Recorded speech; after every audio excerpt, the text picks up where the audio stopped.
tenho um PowerPoint para apresentar a vocês, vai ser um improviso, e o meu tema é de abordar, compartilhar aqui com vocês alguns parâmetros que a gente tem utilizado dentro do ISA para analisar essa conjuntura das negociações internacionais sobre a mudança do clima e o papel do Brasil nesse processo. Vou começar por lembrar que, em 2009, nos idos da Conferência da ONU que se realizou em Copenhague, e que foi um fracasso diplomático, o Brasil teve um papel de protagonismo interessante naquele processo, diferentemente da sua tradição diplomática no tratamento desses assuntos da agenda socioambiental, em que a nossa diplomacia sempre teve uma postura defensiva, conservadora, né? Mas, naquele instante do processo de negociações, em 2009, o Brasil teve um papel muito importante no sentido de tentar pressionar por avanços nessas negociações e no enfrentamento das mudanças do clima. Isso porque,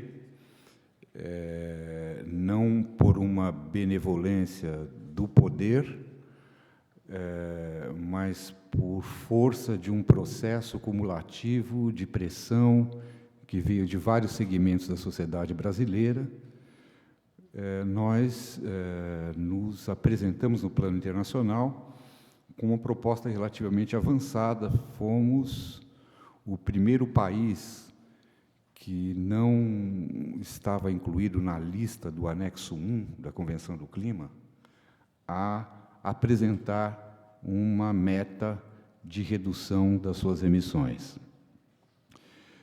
Isso foi uma pauleira que nós vivenciamos naquele período. Não passava pela cabeça do governo brasileiro apresentar uma meta. O entendimento que se tinha, e parece que ainda continua se tendo, é de que a obrigação de puxar o processo de redução de emissões cabe exclusivamente aos países industrializados, aos grandes emissores históricos. E, no entanto, naquele momento, o Brasil teve uma atitude de protagonismo, uma pressão grande da sociedade, algumas pessoas que, dentro do Estado, tiveram um papel importante, o próprio Lula, como presidente da República, que acabou decidindo por um posicionamento mais afirmativo do Brasil contra a opinião do Itamaraty e da maioria dos nossos diplomatas, apresentando, mesmo sem ser um país do anexo 1, uma meta, né, então caracterizada como voluntária, de redução das suas emissões. E a apresentação dessa meta, a mudança ocasional de postura política por parte do Itamaraty, foi possível, por sua vez, porque nós já havíamos iniciado internamente um processo importante de redução da taxa de desmatamento na Amazônia. É importante a gente lembrar que, até 2005, as emissões decorrentes do desmatamento na Amazônia representavam mais de 70% das emissões do Brasil. E, portanto, o Brasil tinha, como continua tendo, um perfil de emissões muito distinto, muito diferente do perfil das emissões dos países industrializados, onde o predomínio das emissões decorrentes da queima de fósseis é absolutamente hegemônico. No nosso caso, o desmatamento chegou a representar 70%, 75%. As emissões brasileiras na queima de fósseis são comparativamente pequenas, por força do desenvolvimento, ao longo de muitas décadas, de uma matriz energética fortemente assentada no aproveitamento hidroelétrico, e não principalmente no carvão ou no petróleo, né, como se assentam os processos econômicos da China, da Índia, de outros países em desenvolvimento. E, dentro desse contexto, foi possível, a partir de uma série de iniciativas políticas concatenadas, se iniciar esse processo de redução do desmatamento, da taxa de desmatamento na Amazônia, a partir de 2006. E, durante 7 anos, até 2012, o Brasil realizou, acredito que a maior redução de emissões à vida nesse período,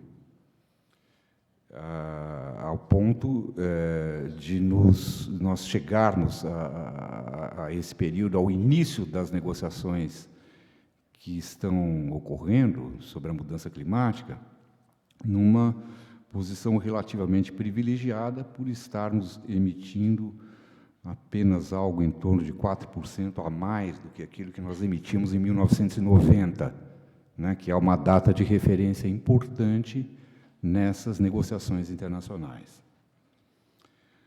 Porém, esse processo virtuoso de redução da taxa de desmatamento, de certa maneira, escondeu um processo inverso de aumento significativo das emissões brasileiras no setor de energia e em outras áreas da nossa economia, um aumento que, como vinha ocorrendo numa proporção bastante mais lenta do que essa queda da taxa de desmatamento, ela mais ou menos passou despercebida e, acima de tudo, não chegou a influenciar negativamente a queda das emissões do Brasil, né?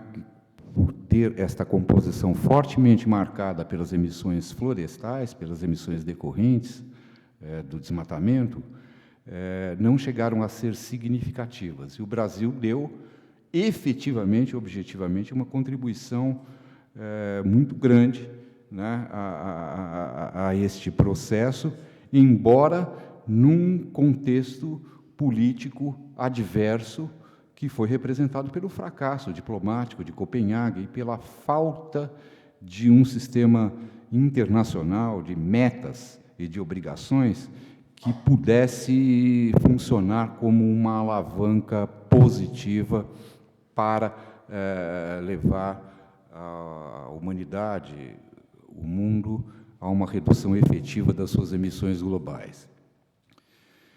No entanto,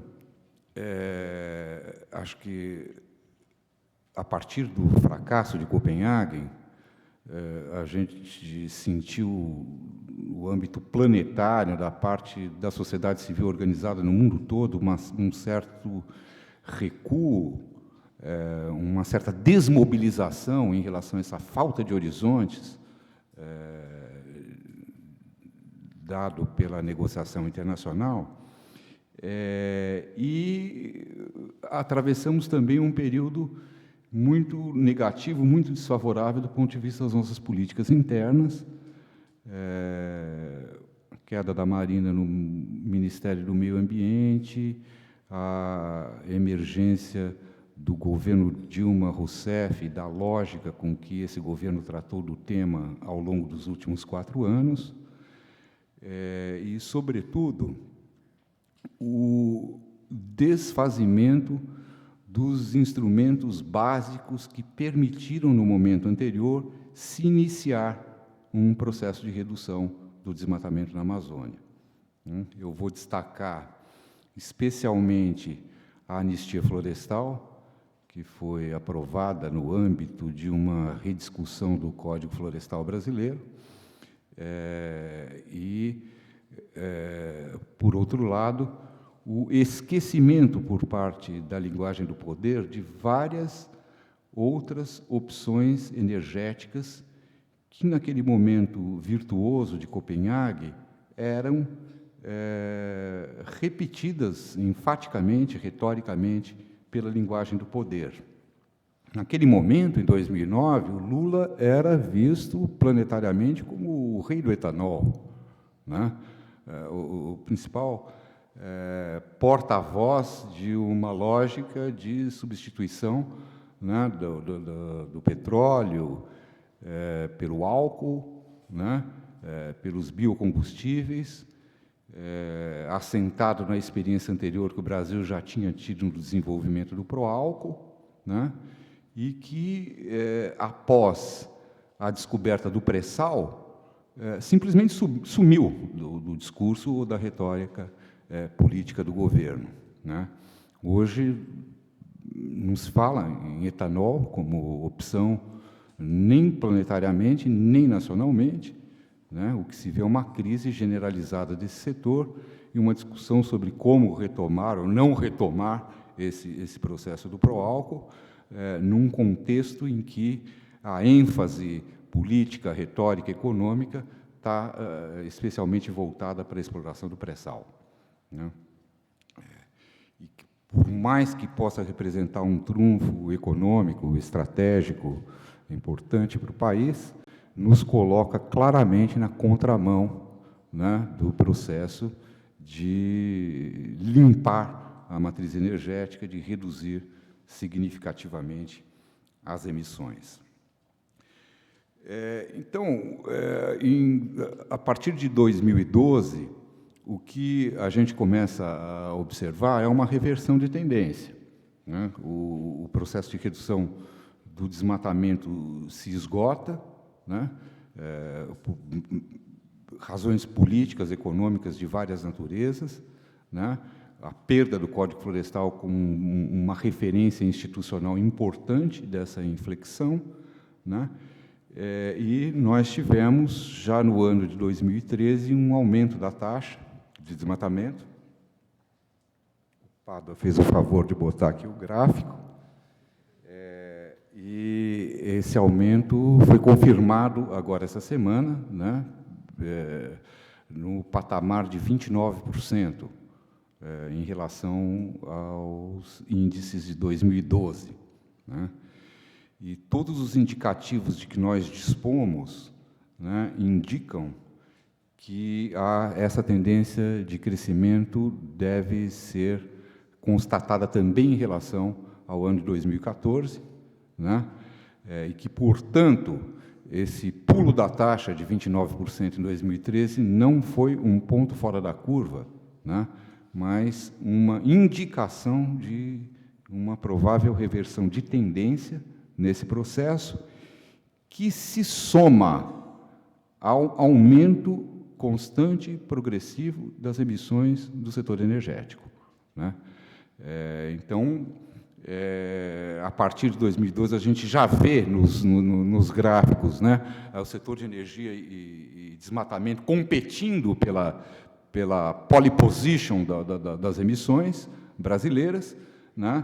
E um cenário para os próximos anos que não nos permite vislumbrar uma mudança desse quadro. Quer dizer, nós estamos na contramão do processo, né? Seja em função da perda daquilo que foi objetivamente conquistado com a redução das taxas de desmatamento, seja pela ausência de uma estratégia de política energética que aponte para alternativas consistentes, né, de fontes menos emissoras para o futuro, né? E dentro desse quadro, nós vamos chegar ao ponto culminante dessas negociações internacionais agora durante 2015, em condições extremamente piores do que aquelas que nós tínhamos em 2009, né? Quando o processo fracassou, mas o Brasil teve um papel protagonista importante. Quer dizer, essa situação se inverte, né? Porque nós chegaremos a esse processo de negociações sem a possibilidade de apresentar no curto prazo um planejamento consistente de redução das emissões a partir do patamar atual, né? E, por outro lado, tendo que nos entender com atores internacionais que chegam ao processo numa condição objetivamente diferente da que tinham também, nos idos de 2009. Né? Nesse sentido, eu acho que é importante a gente destacar a situação da China, né? Que, embora seja já o maior emissor mundial de gases de efeito estufa, dentro do seu processo intensamente contraditório, né, é hoje o país que, de longe, faz o maior investimento no desenvolvimento e na tecnologia, na produção de energias limpas. Né? Para vocês terem ideia, o investimento que a China está fazendo hoje em energias limpas é maior do que a somatória do investimento feito pelos demais países do mundo nessas energias. Né? E o resultado que eles vêm obtendo com esse investimento está prestes a possibilitar, né, uma inflexão também dessa tendência da economia chinesa de se tornar destacadamente a economia mais emissora do planeta.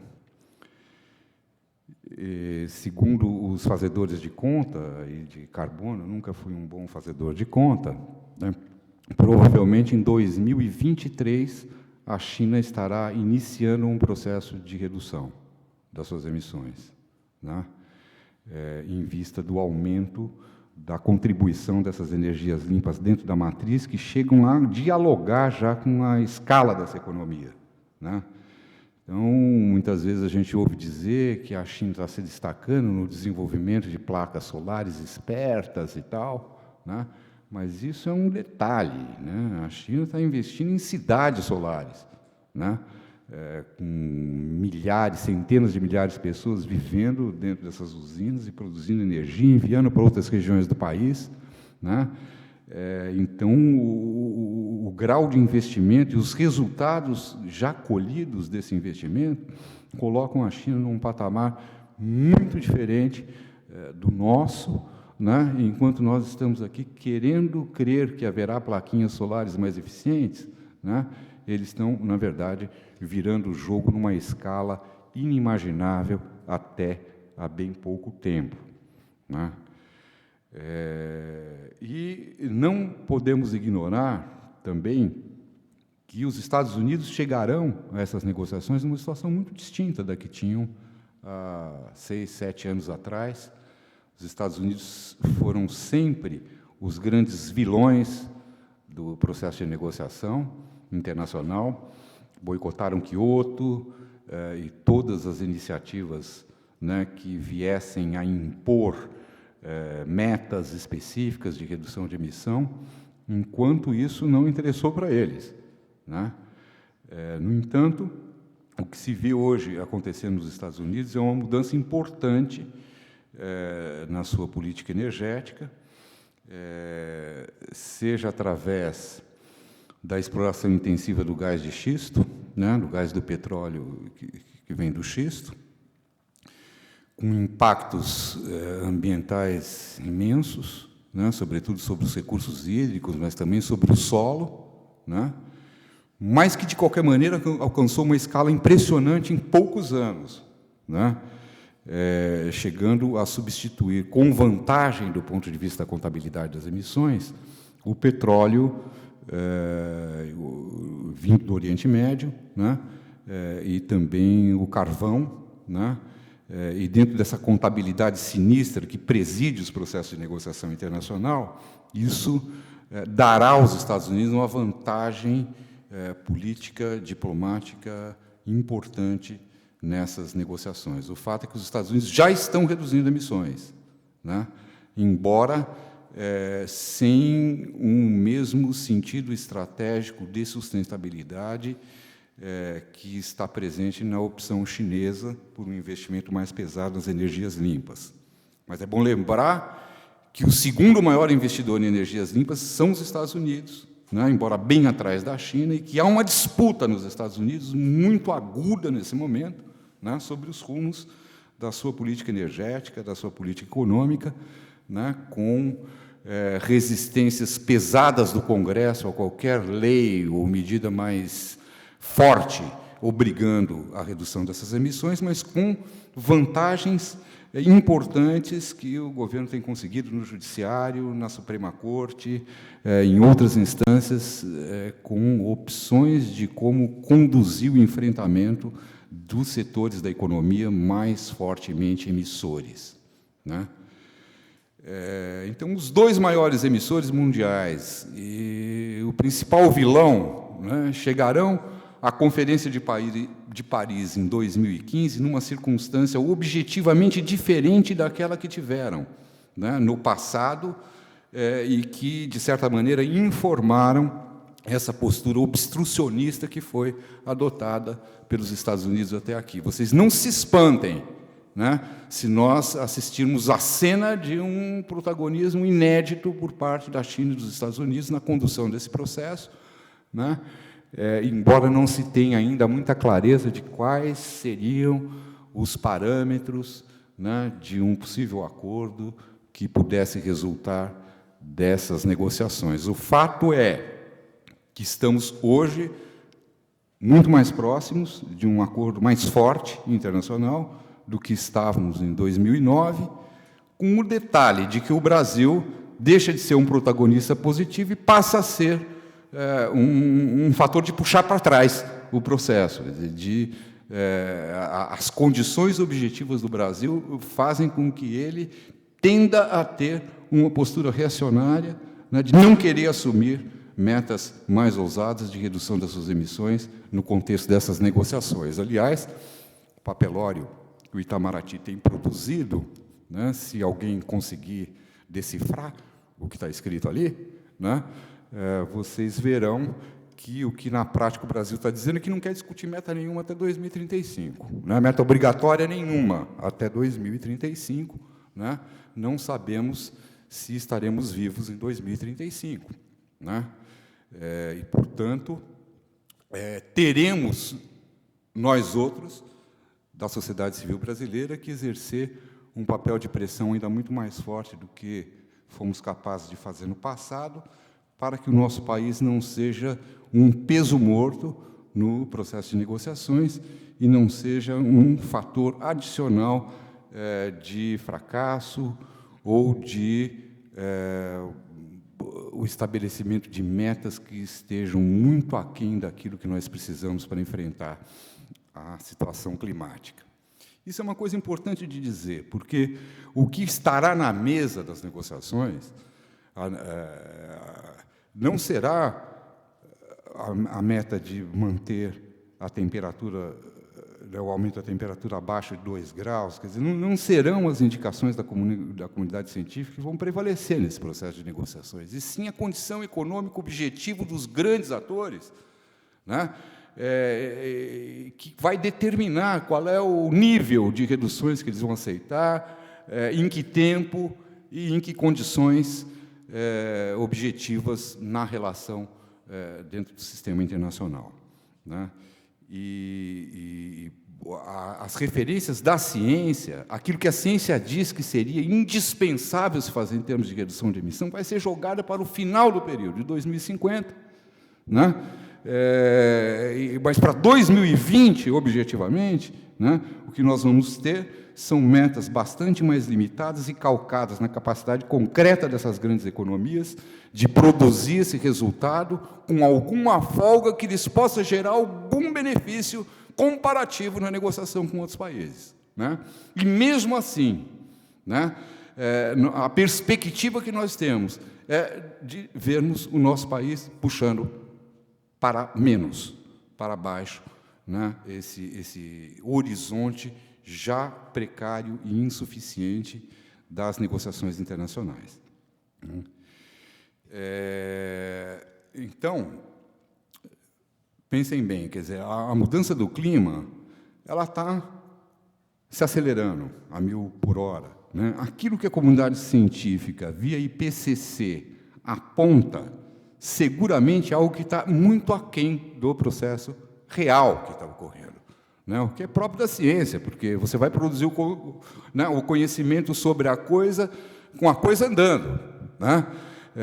E é próprio do conhecimento científico, do pensamento científico, que você só afirme efetivamente alguma coisa a partir, né, da repetição, né, das evidências, não sei quantas vezes, né, a linguagem da comunidade científica é uma linguagem pouco clara para as pessoas, porque ela é toda mediada, toda balançada, sei isso, sei aquilo, parará, que as pessoas não entendem isso com clareza, né?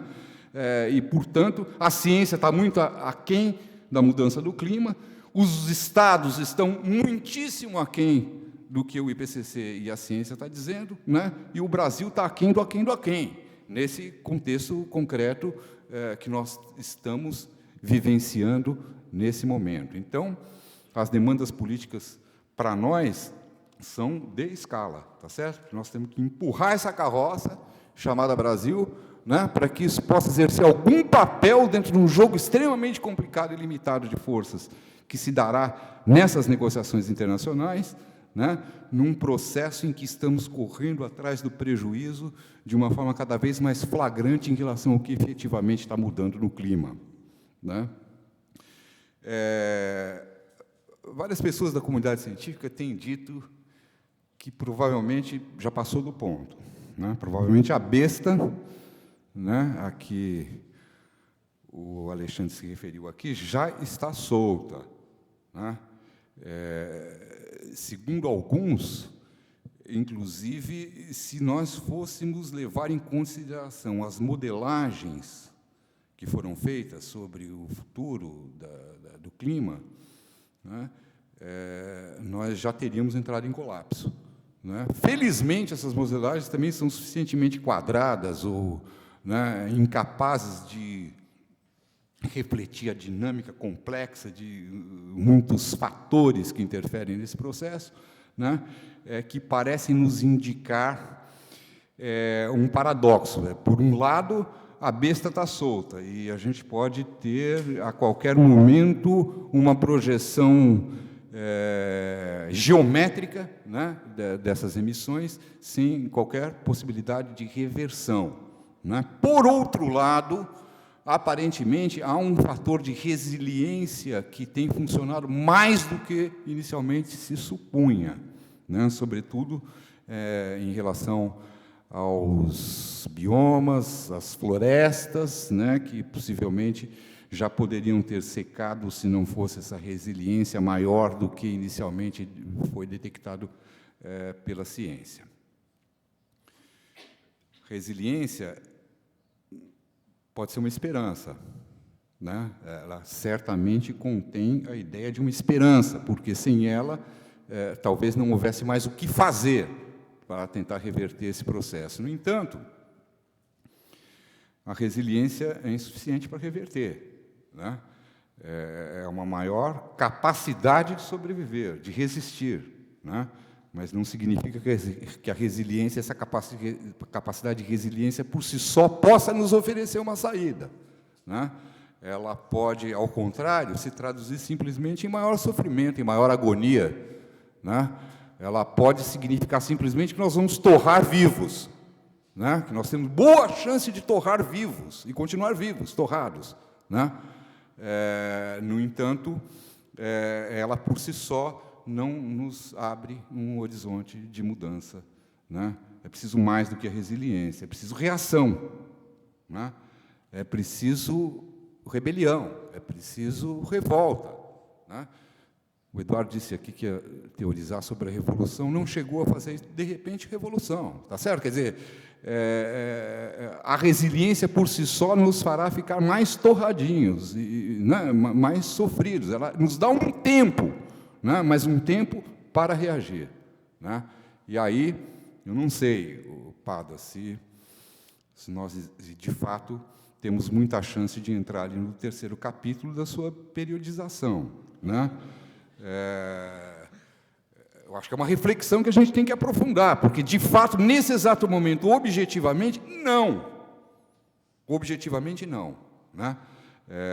Nós estamos contribuindo para o pior, né?